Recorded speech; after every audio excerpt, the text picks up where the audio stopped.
দেশের সবজির ভান্ডার নরসিংদী এবং মানিকগঞ্জে এবার ফলন হয়েছে বেশি, ফলে রমজানে দেশ জুড়ে সবজির বাজারে স্বস্তি ফিরেছে। তবে কম দর পেয়ে বিপাকে পড়েছেন কৃষকরা। প্রতিনিধিদের পাঠানো তথ্য ছবিতে জানাচ্ছেন সুলতানা মারিয়াম। নরসিংদী, মানিকগঞ্জ সহ এবার সবজি বাজারে দাম কম। এসব জেলার পণ্য যায় সারা দেশে, তাই দেশ জুড়ে সাধারণ ক্রেতারা খুশি।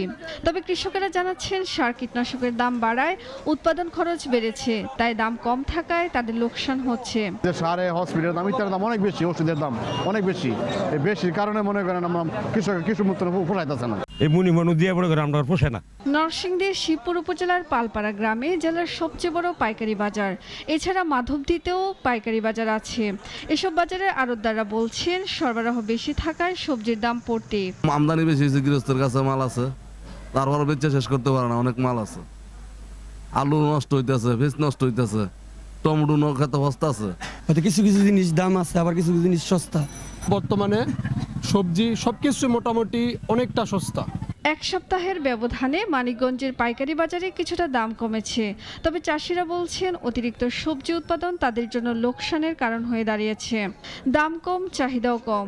পেঁয়াজের দাম কম, মরিচের দাম কম, সব দামই কম, খালি তুমি লেবুর দামটাই বাড়তি হলো। আর যে পুরানি যে সবজি বেগুন সব শসা এসবের দাম স্বাভাবিক আছে। সাধারণ ক্রেতারা মনে করছেন বাজার পরিস্থিতি অনেকটাই নিয়ন্ত্রণে ও স্থিতিশীল। কেননা তারা মনে করছেন ঢেঁড়স, পটল ও লেবু ছাড়া প্রায় সকল কাঁচা সবজি ক্রয় ক্ষমতার মধ্যেই রয়েছে।